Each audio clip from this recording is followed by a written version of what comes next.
Welcome to Strange Coordinates, the show where we use brands as roadmaps to arrive at surprising places. I'm Topher Burns. And I'm Robert Baylog. Topher and I founded an advertising agency called Territorial. And what we do is we help brands find their place in the world. We do that by exploring how history and culture and things like desire bounce off of one another to reveal insights about what's cool about being human. That's right. And every episode on this show, one of us gives the other a brand to explore, and that person has to trek into the wilderness, come back with a story that they find to be most compelling. It's using brands as compass points to discover more about the world around us. So it was my job to send you off on a journey for this week, and I'm pretty proud of what I chose because really this episode is a public service announcement. For anybody who's wondering what the heck's going on, this is a PSA about Stanley and the Stanley Cup. So what was on your brain when you heard that it was Stanley? Yeah, Stanley wasn't a big thing for me, if I'm going to be honest. It wasn't something that I cared too much about. I was aware of. I knew the memes, but it kind of hit me like Tickle Me Elmo. Like I was like, I get that people care about this, but it wasn't necessarily like a thing that I was super jazzed about. But it was a really exciting thing to dive into. And I enjoyed quite a bit the journey that I went on. And it starts with an inventor named... It's Stanley. It's Stanley, yeah. First or last name? That was his last name. His name is William Stanley. He was a junior. But then he did also have a son. Repping juniors. I think there was also a junior. So William Stanley was actually a brilliant electrical engineer. Right at the beginning of when people started futzing around with electricity and trying to figure out how to make it work. He worked alongside Nikola Tesla. Wow. And he was responsible for basically being the father of the transformer. I didn't know what that meant. It's more than meets the eye. Oh, God. Oh. I literally just thought about that. Don't worry, I didn't write that ahead of time. But the transformer, I was like, I know it's an electric thing, but why is that important? Basically, the transformer solved the problem of how to distribute electricity widely. So certainly, there's a lot of people that are connected to the invention of electricity, but he solved a lot of fundamental problems that basically make it possible for electricity to work. And so we thank you for that, William Stanley Jr. Thank you, William Stanley. We appreciate it. We're using your inventions even today. So he invented a lot of things that are fundamental for building the world that we know today, but actually he struggled a lot of times to profit from them. And towards the very, very end of his life, it wasn't like he was a pauper, but he wasn't doing that great. He was just kind of working on salary. He'd been kicked out of a few of the labs that he worked on. And so he ended up kind of trying to figure out a few different things once the work with the transformers had kind of like moved on. And one of the things that he figured out how to make better was an insulated container for drinks. Huh.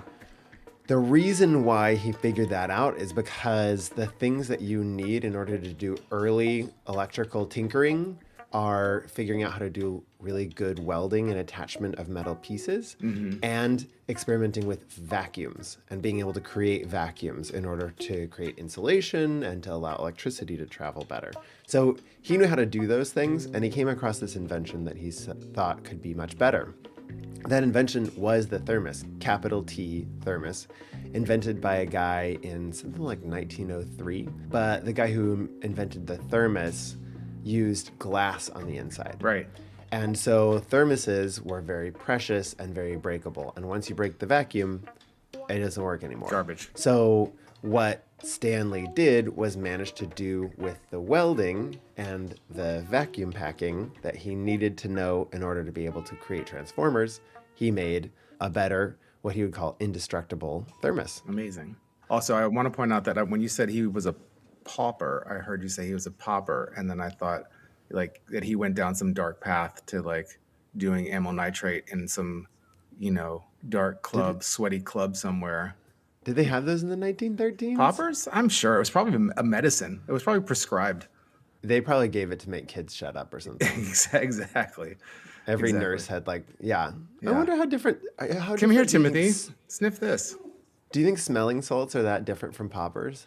I think so. I do. I think They smelling are salts different. were probably closer related to something organic, whereas poppers feel like they're like alien sweat or something. Also, maybe smelling salts make you clench up. Like that's probably the opposite of where Right. you need to be Totally. Yeah. for a popper journey. Yeah. Okay, so we've got the thing invented, right? He invents it in 1913. So the Stanley insulated flask enters the market, and it's really successful initially with people who have rough and tumble things like construction jobs, which means that when World War One starts, they start giving a look at this and thinking like, our pilots need something to take up with them. Um, there's a whole series of how the military establishment like threw the Stanley thermoses out of planes and ran over them with tanks, and they survived all of those things, which will be important to remember that these things are indestructible later. Yeah. So Stanley is kind of on this glide path through popularity with the Greatest Generation, but not necessarily, finding new eras of being the it thing. But that fate started to change when it was bought by a company called PMI Worldwide. As with any company that uses a acronym, you know, not a terribly like super thrilling company, not a terribly charismatic company. They bought the Aladdin and Stanley brands in 2002. Okay, 2002. I was going to ask, where are we talking here?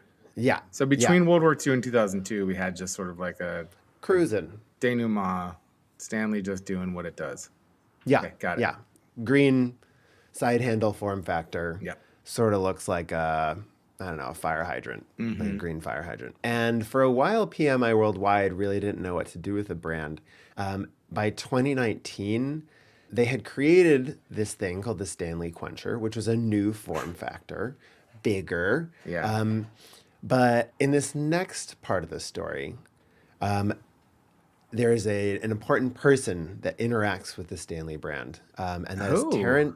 Terrence Riley, who is hired from being the CMO of Crocs and gets hired by Stanley. No. Yes. What a twist. Yeah. So he's the person who took Crocs from Mario Batali's shoe Yeah. to like Post Malone's shoe. Terry, love he's your work. responsible for that sort of journey. Love your work. I have a pair of camo. Oh, this looks ridiculous. Camo Crocs, upstate. We used I'm when going we to say, were doing. please tell me you're wearing them right now. Yeah. Yep. This is an all camouflage outfit, actually, too. Yeah, but no, definitely they saved our butts because they're easy to get into and out of. They're durable. They're amazing. For Well, another podcast. And those things have always been true about Crocs, but what Terrence Riley was really responsible for was making it so that you could also like not feel ashamed to wear them to the bodega, turning them into this sort of like cultural thing. And so that's what he gets brought into Stanley to do. And I've done a lot of reading about kind of like his work and how people feel about like, a lot of people who are students of marketing and kind of like the commercial world, they'll talk about the 2010s as kind of the internet brands era, where you have brands like Casper, where they take an undifferentiated category and then they find a new way to deploy it in easier. They eliminate Right. pain points.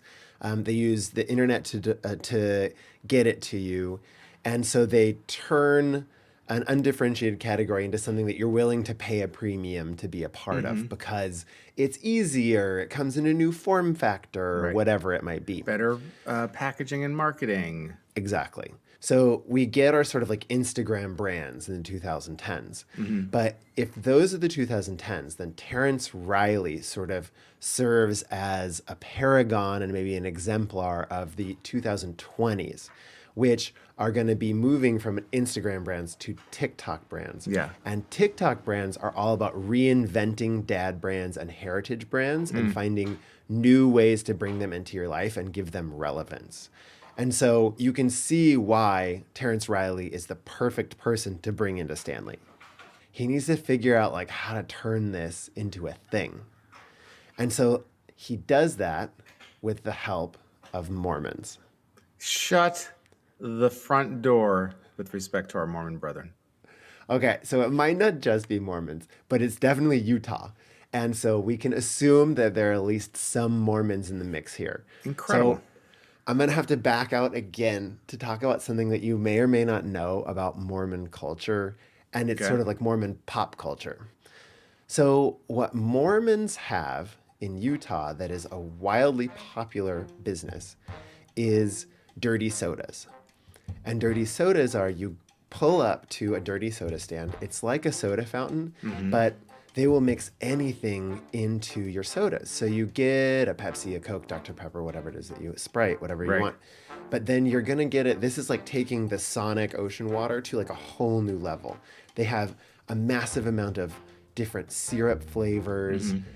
They will put milk in sodas. They will mix in different textures and colors. So it's a way to take like your normal Pepsi or whatever, Yeah. and be able to do something fun with it, which I think is awesome. Sure. Like, humans love to have things like that, and I Also, think it dirty sounds kind of soda fun. is just an amazing rap name. Yeah, yeah. Do you think it's like a DRRTY? Yeah. Yeah, I'd listen to that. Sure. Or is it more like a So- genre? It's probably more of a genre. You know what I mean? It's like a whole genre of music coming from like not New Orleans, but like Shreveport or something like that. You know, like it's just a little like off. But now I think we're just basically talking about mixing cough medicine into soda again, and I'd say that folks are way ahead of us on that one. Yeah, for sure. But I enjoy some of that music. So this is a thing, right? Mormons getting their own special big sodas mixed up, and it's like you're not adding, you're not Right. getting like a can and putting a little pump into it. Like this is a big thing. It goes like these are big gulp-sized cups, and we're talking about Utah. We're talking about driving long distances. We're talking about vans. Right. So there's this entire culture of kind of getting big drinks and driving around with them to things like church functions, soccer practice, school, etc. Right. I can't So- imagine the effects of like 36 ounces of cola when you have no other stimulants in your life. Like that must be euphoric. Well, I think it's, if you do it every day, it probably starts to lose a I little suppose bit so. of its Yeah, appeal. you're right. Yeah. But like, But yeah. And, maybe some people are doing Sprite, that's true. So when Terrence wants to start moving his sluggish inventory, he finds a place called Buy Guide.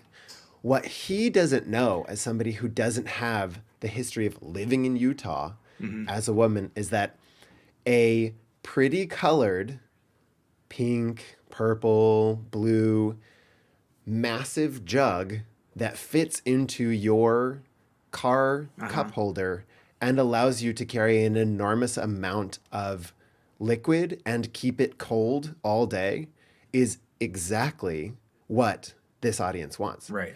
He doesn't know that because he's not that type of person, but the folks at Buy Guide know. Right. And so when they release the Quencher, they sell out those 5,000 units immediately. And that is what begins the influencer marketing that they start to invest in, the new color ranges that they start to invest in. They start dumping more and more marketing and developing more and more product because they have found a new target market that Right. hasn't been spoken to before. These people would not have been able to use the original form factor of the Stanley to go about their daily lives. They need something that fits in the cup holder. They Right. also want something that's cute. So he's turned sort of a thing that didn't have a use Right. into an audience that has that use case. So remember when I talked about performance? Yeah. One of the things that really, really blew up on TikTok that goes back to the super stringent sort of military testing that went into the original Stanleys is this one lady had she's fine, everybody's okay, but her car caught on fire. And she posted a video the next day that was like, oh my God, y'all were asking about my car on fire. And she's taking a video and you can see just like devastation, Yeah. like foam, blistering, scorching. Right. And she's like, y'all were asking about my Stanley. And she reaches into the cab of the car where her Stanley cup is. She picks up the Stanley cup and she shakes it, and you can hear the tinkle of ice from yesterday that she put this ice in the car. The car had a fire. The fire had been put out, and it was a day later, and the ice was still cold in the Stanley Cup. So that's the type of engineering that gets you the world of electricity, and that's the type of engineering that can keep your ice cold all day. So when she posted this, it blew up, became really viral, and eventually is there no plastic in it? There's no, like, is the outside... There was a little, there's a little plastic top. Yeah. But it wasn't like the entire thing had been ravaged in a conflagration. It looked like it was kind of like mostly engine fire that had kind of like blistered everything. Amazing. Terrence bought them a new car to go with the new Stanley that he replaced it with. It was a slick move. Yeah. Terry knows how to work the angles. Yeah. So we as Americans, we live in a world. Yes. We live in a world where people tell us, like, you should be drinking 8 glasses of water a day. And we say, like, that's awesome. I do want to have the beauty and the energy and the weight loss and the vitality that drinking 8 glasses of water will give me. But goddamn, water's boring. So that has created this abomination called water talk. What? Are you familiar with water talk? I'm not familiar with water talk. Oh my God. All the people I hate the most on TikTok are part of water talk. Okay, I have a few We have visual aids? Let's make my water of the day. What flavors am I gonna choose today? I'm in a Skittles mood today, so I'm gonna do the purple Skittles and then also I hate everything about blue this. Skittles packet, which is pineapple and passion fruit. Okay, I'm doing a full packet of the Wild Berry Punch Skittles packet. This one's one of my favorites. Let's give that a little mixer-oonie. Come Let's on. add in my ice. Is that a glass Now to my thing shaped second like water a bottle. Stanley thing? Let's add half of that pineapple passion fruit packet here. Are we mixing waters? All right, now I'm gonna try to layer. We're this making a on water top of the parfait. purple We're layers. making It's water gonna look parfait. Beautiful. Yep. If we can execute it, I think it's working. Have we reached the end of our Oh my utility god, I as think this species is the cleanest at layer this we've point? ever had. It looks so beautiful. I, I mean, don't when even you're want to mixing do anything blue to I think it. we might have. But we have to top Oh, it we're off adding with more. a Are we skinny putting syrup, bubbles in? Of course, so I'm going to try the Yeah, we're mermaid bubbling it up. syrup on top of this here, and hopefully it won't mess up This our layer. is Nope. just... It's looking like we're still layered and beautiful. This oh my is gosh. not great. can you I think believe we it? also need It's maybe so like pretty. a I don't even want to mix it, but we have to. Need all those makeup flavors tutorial combined. video to go with this as well, Let's just because do I'm it. not sure R.I.P. the foundation Sorry. is right for this lighting. This I gonna be a know. beautiful, gorgeous color though. Oh my Joseph, goodness. Okay, but why It's like layer it if a- you're just going to mix it up? I don't know, like a really dark periwinkle color. It's so pretty. Let's try it. Ooh, does it taste like water?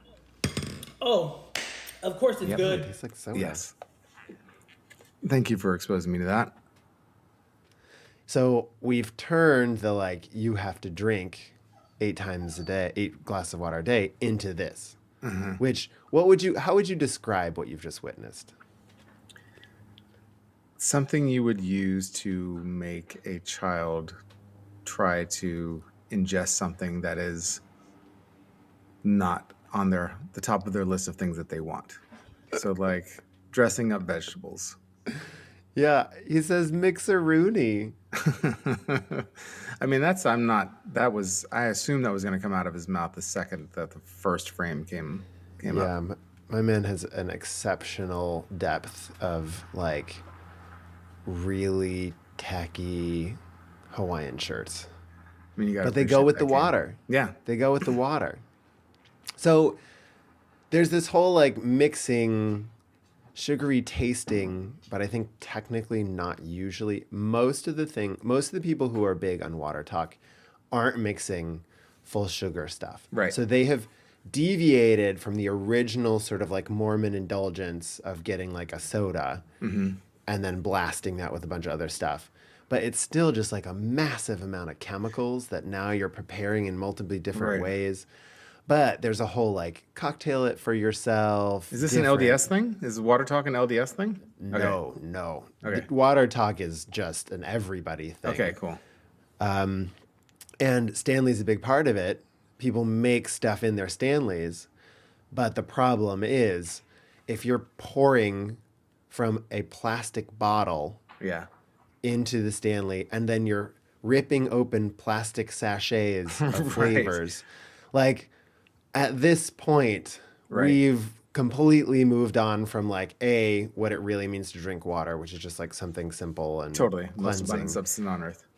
B, what it means to like save the earth by having something that replaces single-use plastic.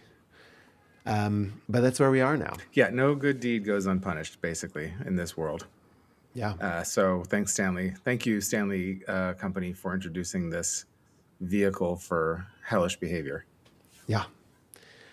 Stanley now is like so craveable, and they're actually into this next level, which is we no longer welcome the chaos of our drops, because they're starting to get much like Taylor Swift tickets. Snapped up by bots and then resold for literally sometimes upwards of $1,000. So they're starting to find third parties the way that Ticketmaster finds third parties to help them cut down on sort of Right. scalping. They're doing that with their drops This now. is And amazing.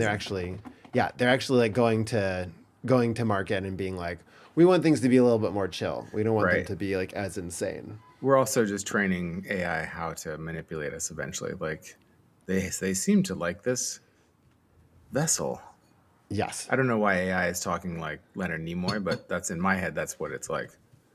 I think the AI would pick that for itself. Yeah, I would too. Yeah, you're right. If they have a choice of voices, that seems pretty great. I understand that choice. Yeah.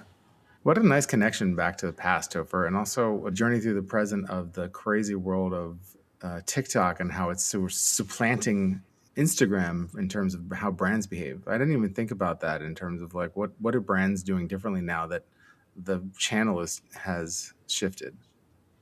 Yeah, and I think it also kind of is a really interesting turning point in kind of what consumers that increasingly are Gen Zs value. And it's a really interesting time to be in a space like private equity or, buying brands that may be floundering and have a heritage that's based in quality or sort of industrial, Right. and be able to then figure out how to deliver that value to a more modern consumer in very, very modern contexts. Yeah. So I think it's something we're already seeing a ton of, and I definitely expect us to see more. Well, it's like Philo did. That happened to Philo like 3-4 years ago, maybe more. I don't know. The pandemic erased all sense of time, but late 2010s, Philo was purchased by private equity and relaunched as a brand, and then just became like super hot. They did an incredible job at kind of remarketing it and repackaging it. Yeah, think about Todd Snyder doing, working with Champion a lot to totally. help them forward on that. I Yeah. think we can already see that in the world of fashion, but it's moving into everything else. Yeah. Amazing. That was awesome.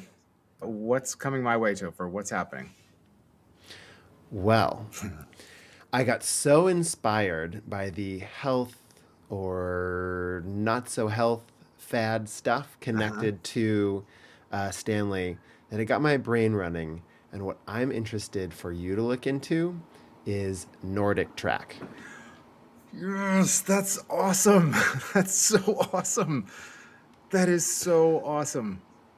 Yeah. There is definitely still one in my parents' house that is in the closet in my sister's room, which has been preserved as her room always was. My room, however, has been turned into an office.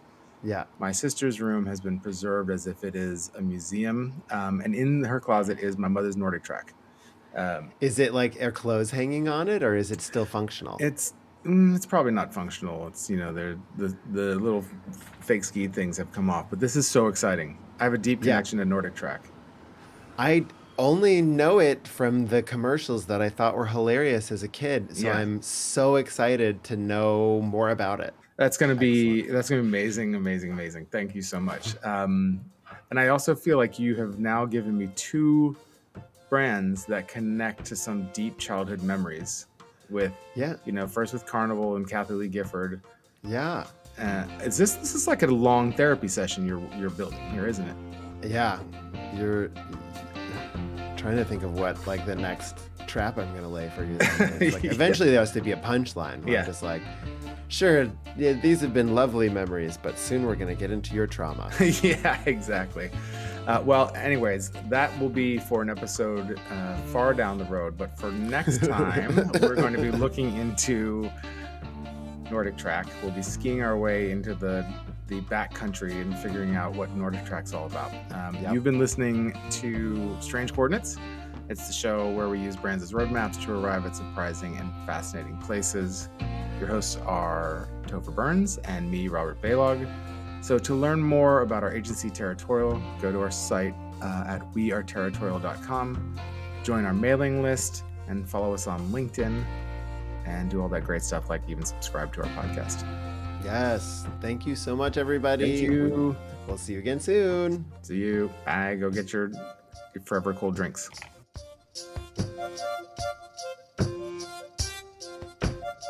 So I was super excited to hear more about Stanley because these kinds of trends have always fascinated me. I remember when Beanie Babies was huge, and I was living in San Francisco at the time. I could only afford basic cable, and the only show that was interesting besides Sábado Gigante on Univision. God bless. Love it. Oh man, I love Yeah. Sábado Gigante. So the only other show that was interesting was on QVC. I think it was QVC. It just might have been the sales channel. There was an hour-long show, and I think they may have extended it to 2 hours, where they sold the most exclusive Beanie Babies, and this guy was rabid about the Beanie Babies. Yes. He had this mix of Hulk Hogan meets a kind of baseball announcer. So he would be like, "Oh, this one's got the red stitching. Can you see this right over here? This is incredible." And he'd lean in really close. And he'd be like, "Guys, I'm not gonna lie to you. This is possibly the best Beanie Baby I've ever seen." It would be the London my Beanie God. Baby. And he would just Yes. freak out. And then the new drops, he would lose it. And we would just sit there transfixed watching this guy for a half hour lose his shit over stuffed Beanie Babies. So Wow. I'm connected to these phenomena in a way that feels very personal. But also I'm still trying to figure out what the literal fuck is this all about. Okay, I've got good news for you.